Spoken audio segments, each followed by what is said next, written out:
자리에서 일어나셔서 기쁨으로 박수치며 주 앞에 찬양합니다.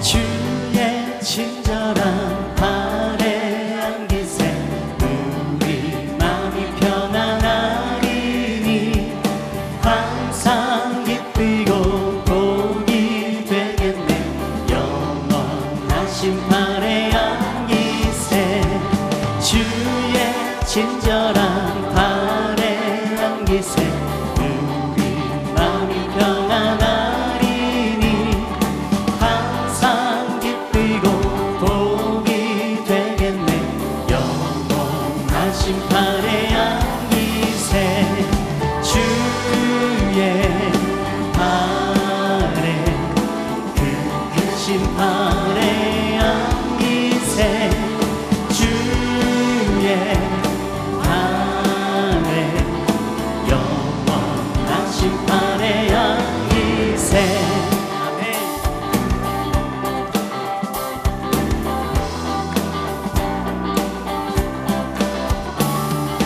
날이 갈수록 주의 사랑이 두루 광명하게 비치고 저성 가는 길 별이 가리니 영원하신 발에 안기세 주의 발에 그 크신 발에 안기세 주의 발에 영원하신 발에 안기세 주의 발에 그 크신 발에 안기세 주의 발에 영원하신 발에 안기세 주의 발에 그 크신 발에 안기세 주의 발에 영원하신 발에 안기세 주의 발에 그 크신 발에 안기세 주의 발에 영원하신 발에 안기세 나의 등 위에서 나를 도우시는 주 나의 인생길에서 지치고 고나여 매일처럼 주저앉고 싶은데 나를 밀어주시네 일어나 걸어라 내가 새 힘을 주리니 일어나 너 걸어라 내 너를 도우리 나의 등 위에서 나를 도우시는 주 평안히 길을 갈 때 보이지 않아도 지치고 고나여 넘어질 때면 다가와 손 내미시네 나의 등 위에서 나를 도우시는 주 때때로 뒤돌아보며 여전히 계신 주 잔잔한 미소로 바라보시며 나를 재촉하시네 아멘 일어나 걸어라 내가 새 힘을 주리니 일어나 걸어라 내 너를 도우리 일어나 걸어라 내가 새 힘을 주리니 일어나 걸어라 내 너를 도우리 일어나 걸어라 내 너를 도우리. 우리에게 새 힘과 새 능력을 허락하실 그 주님을 찬양합니다. 할렐루야. 아멘.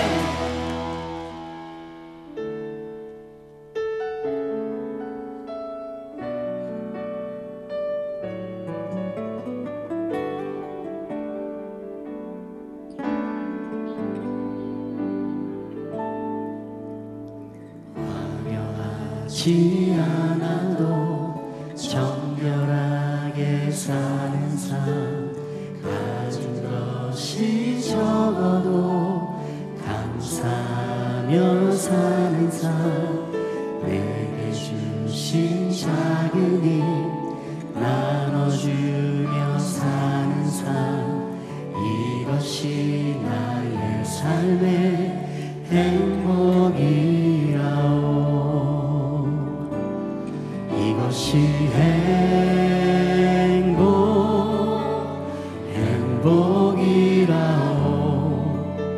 세상에 알 수 없는 하나님 선물, 이것이 행복이라오.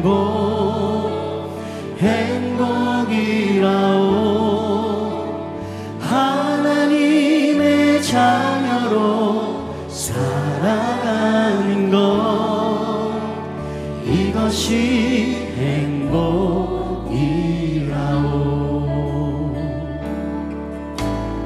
눈물 날 일 많지만 기도할 수 있는 것, 억울한 일 많으나 주를 위해 참는 것, 작은 삶, 주 뜻대로 사는 것, 이것이 나의 삶의 행복이라오. 이것이 행복이라오.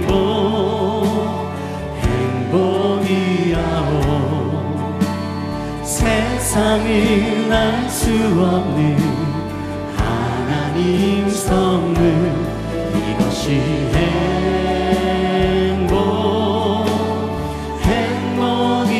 행복이라오. 하나님의 자녀로 살아가는 것, 이것이 행복이라오. 이것이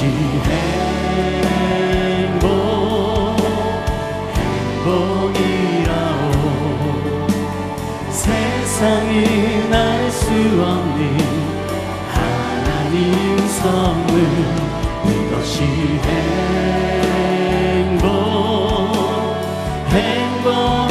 행복이라오. 하나님의 자녀로 살아가는 것, 이것이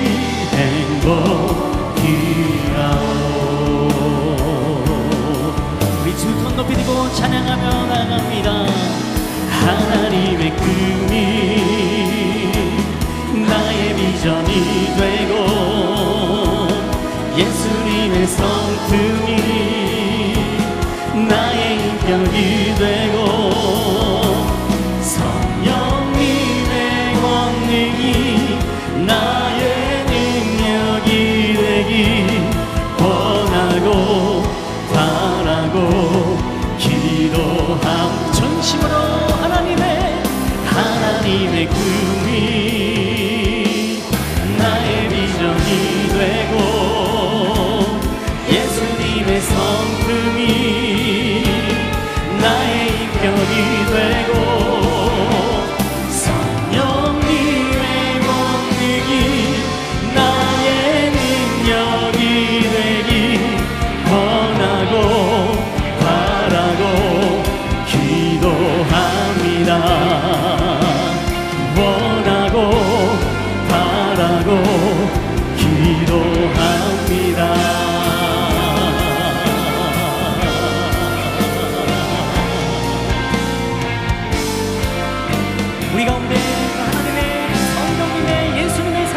역사하실 그 주님을 찬양합니다. 할렐루야. 아멘. 율법을 가르치는 한 율법 교사가 예수님을 시험하려고 질문합니다. 선생님, 내가 무엇을 하여야 영생을 얻으리까? 율법에는 뭐라고 적혀 있고 너는 어떻게 이해했느냐? 율법 교사가 대답합니다. 내 마음을 다하고 목숨을 다하고 뜻을 다하고 힘을 다하여 내 하나님을 사랑하고 내 이웃을 내 몸과 같이 사랑하라 하였나이다. 내가 옳도다. 그 일을 행하라. 예수님께서 말씀하십니다. 그때 율법 교사가 자기의 의의를 드러내려고 또 이런 질문을 합니다. 그러면 내 이웃은 누구입니까? 예수님께서 대답하기를 피하시고 오히려 비유의 말씀으로 그 대답을 대신하십니다. 한 사람이 예루살렘에서 여리고로 내려가고 있었는데 그만 강도를 만나게 되었습니다. 가진 것 다 빼앗겼고요, 그리고 옷까지 다 빼앗겼어요. 완전히 벗겨진 몸으로 그 강도들에게 린치를 당해서 온몸이 상하게 되었습니다. 거의 죽은 사람처럼 되었어요.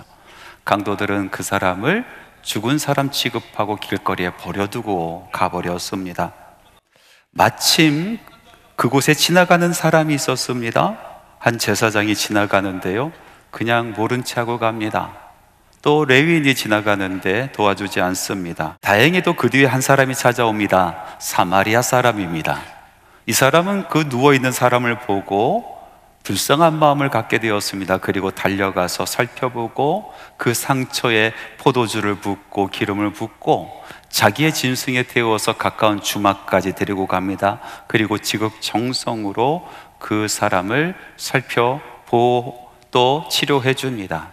그리고 그 이튿날이 되어서 주막 주인에게 2데나리온, 오늘날 돈으로 보면 한 40만 원 정도 되겠죠? 그것을 맡겨두면서 이 환자를 좀 치료해 달라고, 만약에 비용이 더 들었으면 내가 돌아오는 길에 나머지 비용도 지불하겠다라고 이야기합니다.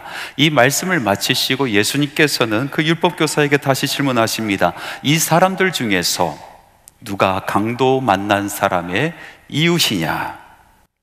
저는 오늘 이 말씀을 통해서 여러분들에게 착하게 삽시다, 선한 일을 하며 삽시다, 이런 말씀을 전하고자 하는 것이 아닙니다. 이 말씀 속에서 예수님께서 비유의 말씀을 하시면서 숨겨둔 의도가 있는데 그 의도에 대한 말씀을 나누려고 합니다. 예수님께서 질문한 율법학자에게 일깨워주고자 하셨던 3가지 숨겨진 메시지, 그 말씀을 같이 나누고자 합니다. 비유에 숨겨진 예수님의 첫 번째 메시지는 알기에 그치지 말고 실천하라, 행하라 하는 것입니다. 율법교사는 참 많이 하는 사람이었습니다. 공부를 참 많이 한 사람이에요. 그래서 그는 아는 것에 관심이 많이 있습니다. 그런데 불행히도 그는 아는 것에 그친 사람이었습니다. 그는 계속해서 예수님과 함께 자기가 아는 것을 이야기하고자 합니다. 논쟁하고자 합니다. 이것이 맞는지 저것이 맞는지 서로 겨뤄보기를 원합니다. 누가 더 많이 아느냐, 누가 더 정통하여 아느냐, 이것이 관심이었습니다. 반면에 예수님께서는 그 아는 것보다도 행하는 것에 더 관심을 두십니다. 예수님께서는 계속 말씀하시면서 행하라, 행하라 끊임없이 이야기하십니다. 10장 28절 말씀해 보니까 이렇게 말씀하십니다. 내 대답이 옳도다. 이를 행하라. 그리하면 살리라. 네가 많이 아는 것, 그리고 그 대답이 참 정통하여 옳은데, 그런데 그 아는 것으로 사는 것이 아니라 행하라. 그러면 네가 살리라 라고 말씀하고 계십니다. 또 10장 37절 말씀, 비유의 마지막 말씀을 하시면서 예수님께서 말씀하십니다. 예수께서 이르시되 가서 너도 이와 같이 하라, 행하라 라고 말씀하십니다. 율법교사는 아는 것에 관심이 있고 예수님께서는 행하는 것에 관심이 있으셨던 것입니다. 예수님께서 제자들을 모으시고 또 많은 사람들 앞에서 산에 올라가서 아주 귀한 말씀을 선포해 주셨습니다. 그것을 우리는 산상수훈이라고 부릅니다. 그 귀한 말씀을 매듭 지으시면서 예수님께서 마지막으로 하신 말씀, 이 가르친 모든 것을 행하라 하신 말씀입니다. 마태복음 7장 24절 말씀에 보니까 누구든지 나의 말을 듣고 행하는 사람은 반석 위에 집을 지은 사람과 같고, 나의 말을 듣고 행하지 않는 사람은 모래 위에 집을 지은 사람과 같아서 비가 오고 창수가 날 때에 이 반석 위에 집을 지은 사람은 든든히 설 것이요 모래 위에 집을 지은 사람은 폭삭 망하게 되리라 라고 말씀을 마치고 계십니다.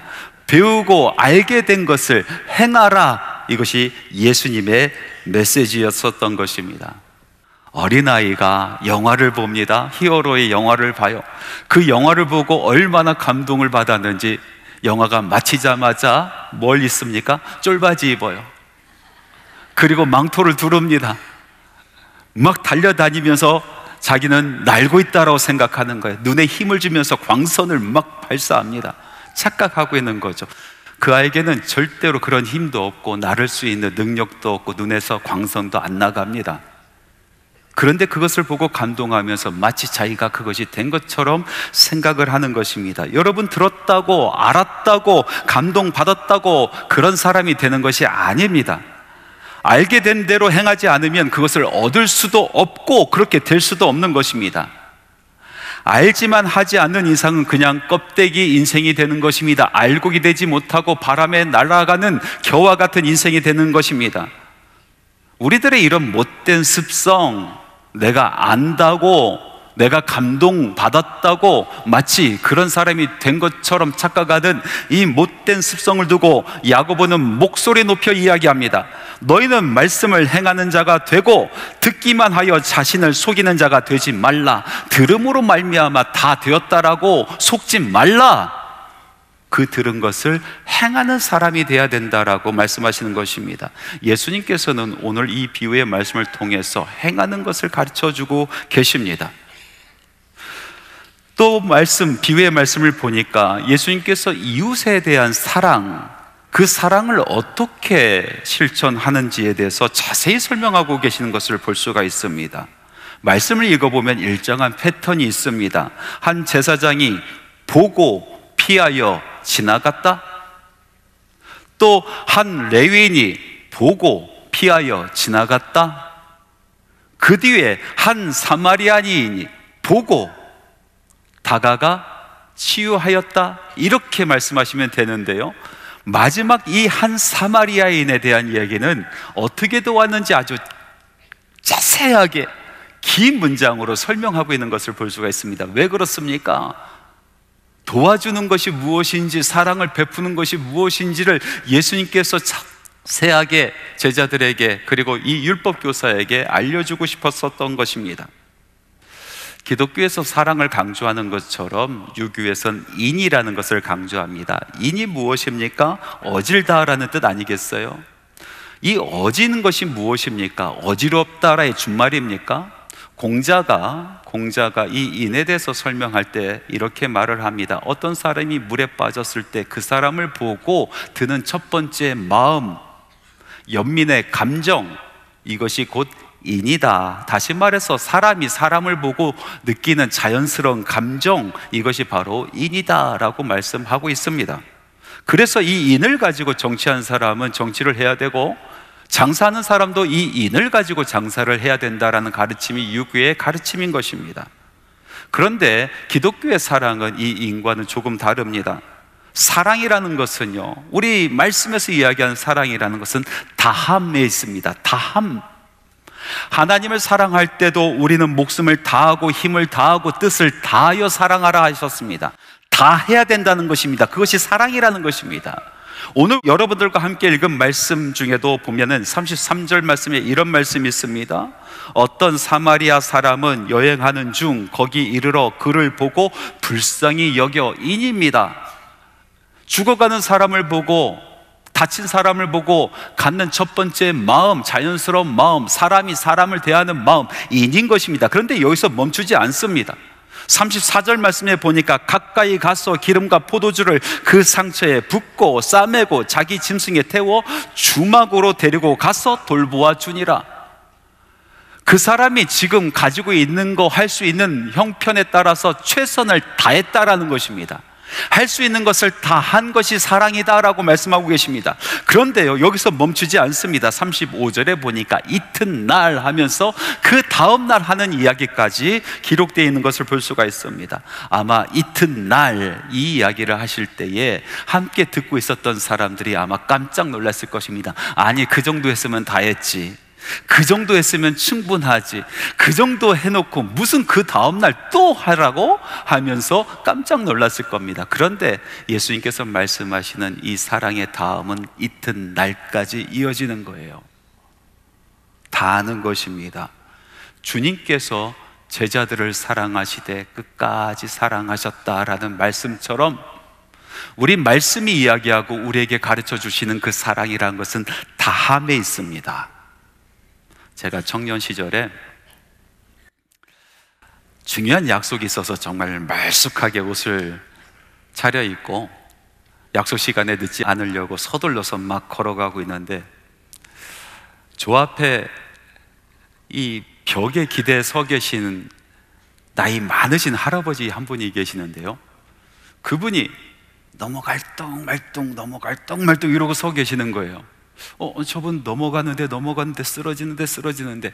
그런데요, 하필이면 그 많은 사람들 중에서 제가 지나가는 그 앞에 콕 쓰러져요. 모른 체하고 지나가려고, 왜냐면은 중요한 약속이고 늦으면 안 되겠기에 다른 사람이 도와주겠지 싶어서 잽싸게 피해서 지나가는데, 그만 이 말씀이 생각나는 거예요. 선한 사마리아인의 말씀이. 그래서 발걸음을 멈추고 돌이켜서 할아버지를 살펴보았어요. 몇 박에 아주 약하게 뛰고 있는데 할아버지가 뭐라고 이야기하시는 거예요. 제가 할아버지 뭐라고요? 물어보니까요, 집에다 좀 데려다줘 이렇게 이야기하시는 겁니다. 집이 어딘데요? 그랬더니 여기 가까워 그러셔요. 그래서 제가 할아버지를 들쳐업었어요. 그리고 이제 할아버지 집을 찾으러 가는데요, 좁은 골목길로 계속해서 들어가고 오르막길 내리막길 계속 가는 거예요. 할아버지는요 정신이 없어서 여기 그렇게 30분을 돌았어요. 그러다가 집을 찾아서 그 방 안으로 들어가는데요, 조그만 방 하나 있고 부엌이 딸려있는 허름한 집이었습니다. 한쪽 구석에는 침상이 있고요, 그리고 그 방 한가운데는 밥상이 놓여 있었어요. 신문지로 덮여있는 밥상인데 그걸 들춰보니까요, 먹다 마른 누룽밥이 다 말라서 있고, 그리고 장아찌가 하나 있었어요. 마음이 얼마나 울컥하던지요, 연민이 솟아납니다. 아, 이 할아버지 참 외로우신 할아버지구나, 도움이 필요하신 할아버지구나, 도움을 줄 수 있는 보호자가 있는가 주소를 제가 다 또 전화번호를 찾아서 다 전화를 돌려서 한 사람에게 연락이 되어서, 할아버지 이렇게 쓰러져 계시니까 좀 와서 도와줘야겠다고 그렇게 이야기하고, 제가 할아버지한테 이야기했어요. 할아버지, 제가 내일 또 올게요. 내일 꼭 올게요, 할아버지. 그러고 저는 이제 볼일을 보러 갔어요. 그 다음 날 제가 갔을까요?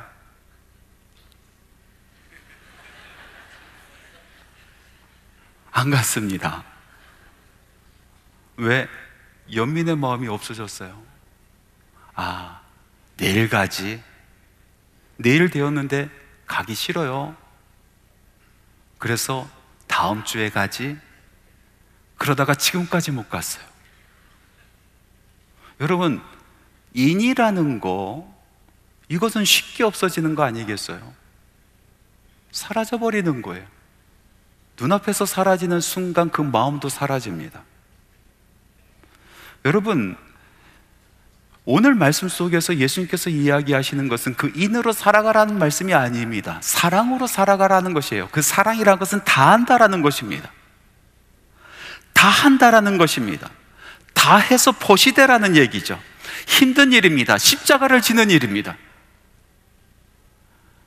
예수님께서도 오래 참으시고 기다리시면서 우리를 치유해 주셨던 것처럼, 우리가 이웃을 사랑할 때 불쌍하다는 순간적인 감정으로 그것을 하라는 얘기가 아니라 그들의 오랜 친구가 되어 주라라는 것입니다. 그것이 예수님께서 오늘의 말씀을 통해서 우리에게 해주시는 말씀이에요. 또 말씀에 보니까 이 비유의 말씀 속에서 예수님의 숨어있는 의도가 있어요. 그것은 남을 도우려는 바로 내 자신이 도움을 받아야 되는 사람인 것을 깨달아라 하는 그런 말씀이에요. 율법교사가 뭐라고 질문을 했습니까? 나의 이웃이 누구입니까? 라고 질문을 했어요. 나의 이웃이 누구입니까? 나의 이웃이 누구입니까? 라는 이 질문 속에서는요, 깔려있는 이 사람의 마음이 있어요. 그것은 무엇이냐면 나는 가르치는 사람이라는 거예요. 나는 누군가를 도와주는 사람이라는 것입니다. 자기가 배워야 될 사람이 아니다라는 생각입니다. 자기는 도움받아야 되는 사람이라는 것을 인정하지 않는 마음이 나의 이웃은 누구입니까? 라는 대답 속에 깔려있는 것 아니겠어요? 이 율법학자는 일평생 한 번도 자기가 다른 사람들에게 배워야 된다라는 생각을 해본 적이 없어요. 일평생 한 번도 나는 다른 사람의 도움이 필요한 사람이다라는 것을 절실하게 느껴본 적이 없는 사람이에요. 항상 그 사람의 위치는 가르치는 위치에 있었습니다. 항상 그 사람의 위치는 도와주는 위치에 있었습니다. 사랑을 베푸는 위치에 있었습니다. 자기 마음대로 원할 때에 손을 내밀 수 있는 그런 위치에 있다라고 생각한 사람입니다. 그런데 말씀해 보니까요, 예수님께서 마지막에 이 율법학자에게 이렇게 물어봅니다. 이들 중에 누가 강도 만난 사람의 이웃이냐? 그러니까 예수님께서는요, 율법교사에게 강도 만난 사람의 입장에서 너의 이웃이 누군지 살펴보라라고 말씀하고 계시는 것입니다. 중요한 부분입니다. 여러분 다시 한번 잘 들어보십시오. 만일 예수님께서 율법학자가 나의 이웃은 누구입니까? 내가 사랑을 베풀고 내가 무엇인가 가르쳐야 되는 이 이웃은 누구입니까? 물어봤을 때 만약에 예수님께서 그것을 즉답하실 양이었다면 내 이웃은 강도 만난 사람들이니 선한 사마리아인이 행했었던 것처럼 너도 선을 행하라 이렇게 말씀하시면 됩니다. 그런데 예수님께서는요, 이 질문에 엉뚱한 질문을 하십니다. 강도 당한 사람의 이웃이 누구냐? 그러니까 이 율법교사를 강도 당한 사람의 입장으로 바꿔놓는 거예요. 그래서 너의 이웃이 누구냐? 너를 도와줘야 되는 사람이 누구냐? 라고 물어보시는 것입니다. 내가 도와줄 이웃이 아닌 나를 도와줄 이웃이 누구냐? 라고 물어보시는 겁니다. 예수님의 눈에는요, 율법교사처럼 불쌍한 사람이 없습니다. 예수님의 눈에는 율법교사가 가장 도움이 필요한 사람입니다. 예수님의 눈에는 율법교사가 가장 선한 이웃이 필요한 사람인 것으로 보이신 것입니다. 그래서 그를 강도 만난 사람의 위치에 서서 선한 사마리아인같이 그에게 다가오셔서 치유하시는 예수를 바라보도록 하신 것입니다. 여러분, 많은 사람들이 자기를 생각할 때 나는 가르치는 사람이라고 생각을 합니다. 나는 다른 사람들에게 도움을 주는 사람이라고 생각을 해요. 한 번도 내가 모자라서, 내가 알지 못해서 나는 배워야 되는 사람, 다른 사람의 도움이 필요한 사람, 누군가 찾아와 주어서 나의 상처를 만져줘야 되는 그런 사람이라고 생각하지 않고 살아갑니다. 그런 사람에게는 은혜가 없어요. 그런 사람에게는 구원의 능력이, 구원의 경험이 없는 것입니다. 저와 함께 공부했었던 동기 목사님이 한 분 계세요. 그는 신학교 다닐 때부터 이 장애인 동아리에 들어서 토요일마다 가서 봉사하고 돌아오는 그런 일을 했는데, 졸업하자마자 역시나 장애인을 섬기는 그런 목회를 시작을 하더라고요. 그러고 나서 30년 동안 제가 보지 못했는데 몇 해 전 우연찮게 그 친구를 만나서 제가 그 목사님이 사역하는 그 장애인 사역지를 찾아가 보았어요. 가보니까 번듯하게 좋은 건물로 많은 장애인들과 함께 큰 목회를 하고 있었어요. 그 이야기를 들어보니까 얼마나 고생스러웠는지, 장애인 시설을 혐오 시설로 여겨서 이웃들이 반대를 해서 수도 없이 이웃들을 찾아가서 정말 손이 발이 되도록 빌고 이곳에 좀 있게 해달라고 요청하고 고소당하고 끌려다니고 이사 다니고 옮겨 다니고 그랬던 세월들을 쭉 이야기를 해줘요. 그러면서 지금 이 자리에 이렇게 목회하고 있다라고 저한테 설명을 해요. 그래서 제가 물어봤어요. 아니, 그 30년 동안 맨날 퍼주기만 하고 맨날 베풀기만 하는 이 사역을 어떻게 감당했냐? 그것을 어떻게 감당했어? 제가 이렇게 물어보았을 때는 아마 대답을 이렇게 할 것이다라고 생각하는 그 추측한 대답이 있었어요. 아, 내 십자가지, 내 소명이지, 내 소명이기 때문에 이 일을 했지, 내가 참고 했지, 이렇게 이야기할 줄 알았는데 대답이 정반대의 대답이었어요. 뭐라고 얘기했냐면은 내가 퍼준 거 없어, 내가 준 게 없어, 난 받기만 했어. 나는 30년 동안 받기만 했어. 30년 동안 함께 했었던 그 세월들이 너무나 행복했어. 그렇게 이야기하는 거예요. 낮은 마음이었어요. 주는 사람이 아니라 받는 사람이라고 생각하면서 그 사역을 한 거예요. 실제로 받는 사역을 한 겁니다. 그 사역 가운데 많은 것을 받았다는 거예요. 많은 것을 누렸다는 거예요. 많은 고침을 받았다는 겁니다. 그 만남을 뒤로 하고 제가 차를 타고 집에 돌아오면서 여러 가지 생각을 했어요. 나의 목회는 어떠하였는가? 나는 항상 가르치는 자의 위치에 서 있고 항상 기도하는 사람, 기도해 주는 사람, 베푸는 사람, 그 위치에 서서 지금 30년 동안 지나왔는데 내 목회는 어땠는가 생각해 보니까요, 준 것보다 받은 게 훨씬 더 많아요. 가르쳐 준 것보다도 제가 배운 것이, 교회에서 배운 것이 훨씬 더 많아요. 성도들을 통해서 배운 것이 너무나 많아요. 제가 기도해 준 것보다도 기도 받은 것이 훨씬 더 많아요. 제가 사랑을 베푼 것보다도 사랑받은 것이 훨씬 더 많아요. 그래서 저는 많이 배웠고, 또 내 마음속에 있는 뒤틀린 이 상처들, 이 마음들이 교회 사역을 통해서 성도들과 함께 울며 버텨왔었던 그 30년의 세월 속에서 많이 치유가 된 거예요. 주는 사람이 아니라 받는 사람이었어요. 가르치는 사람이 아니라 배우는 사람이었어요. 여러분, 우리 주변에 보면은 많은 사람들이 착각을 합니다. 자기는 주는 사람이다, 베푸는 사람이다, 다른 사람의 도움이 필요 없는 사람이다. 내가 도와주면 도와줬지 나는 도움을 받을 사람이 아니다라고 생각하는 사람들이 너무나 많이 있습니다. 예수님께서 그 앞에 계심에도 불구하고 예수님 앞에 서 있었던 율법교사를 한번 보십시오. 예수님 앞에서도 가르치려고 합니다. 예수님 앞에서도 드러내려고 합니다. 보여주려고 합니다. 예수님 앞에서 내가 배워야겠나이다, 주님 말씀하여 주옵소서, 제가 얻어야겠나이다, 주님 손을 내밀어 주시옵소서, 제가 고침을 받아야겠나이다, 주님 저를 만져주옵소서, 이런 마음이 없어요. 예수님 앞에서 기적을 맛보지 못하고 구원을 맛보지 못한 불쌍한 사람이 되어버렸습니다. 마음이 가난하지 않으면은 여러분, 은혜가 차지 않습니다. 은혜라는 것은 높은 곳에서 낮은 곳으로 임하는 것입니다. 가장 낮은 마음에 은혜가 임하는 것입니다. 내가 부족합니다, 내가 더 배워야겠습니다, 내가 도움이 필요합니다, 내가 고침이 필요합니다, 내가 주님께서 함께 하시고 만지심이 필요합니다라고 고백할 때 바로 그 자리에, 그 심령 가운데 은혜가 임할 줄 믿습니다. 사랑하는 성도 여러분, 나의 이웃은 누구입니까? 내가 사랑할 이웃은 누구입니까? 내가 가르칠 사람은 누구입니까? 내가 도와줄 사람은 누구입니까? 묻는 우리들에게 오늘 주님께서 다시 한번 묻습니다. 너의 이웃은 누구냐? 너를 도와줄 사람이 누구냐?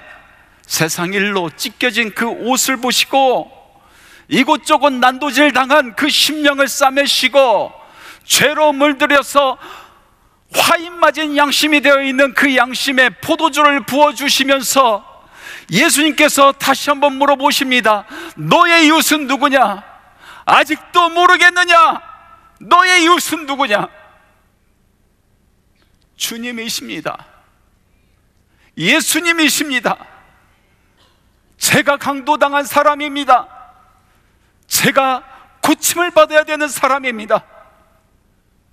저는 주님의, 우리 예수님의 도움이 필요한 사람입니다.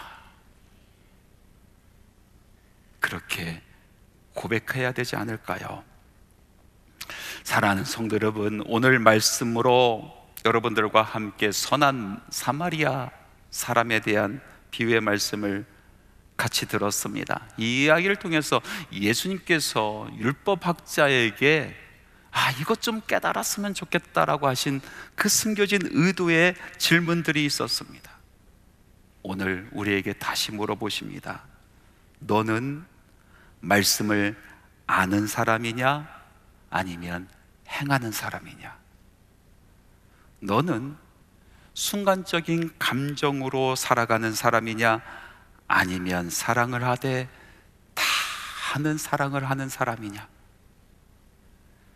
너는 너희 필요한 인생을 도와줄 이웃이 누군지 알고 있느냐?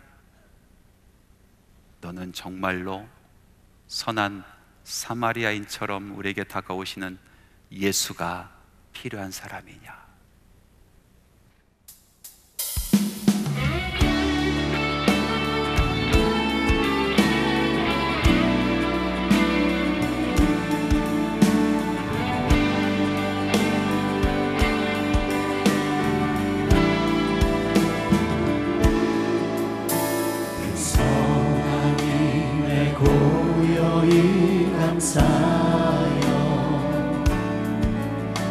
그 놀라운 평화를 누리며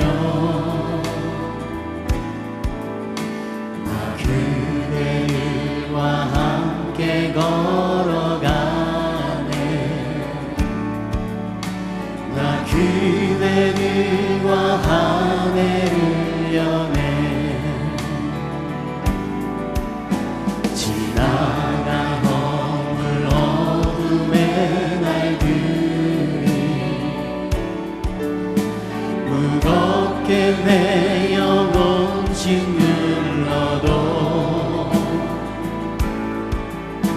오 주여 우릴 외면치 마시고 약속의 구원을 이루소서. 그 선한 힘이 우릴 감싸시니 믿음으로 일어나길 기대하네. 주 언젠가 우리와 함께 계셔 하루 또 하루가 늘 새로워. 주께서 밝히신 작은 촛불이 어둠을 내치고 타오르네. 그 빛에 우리 모두 하나 되어 온 우리의 비추게 하소서. 이 고요함이 깊이 번져갈 때 저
믿음으로 일어나리 기대하네. 주 언젠가 우리와 함께 계셔. 하루 또 하루가 늘 새로워. 주 언제나 우리와 함께 계셔. 하루 또 하루가 늘 새로워.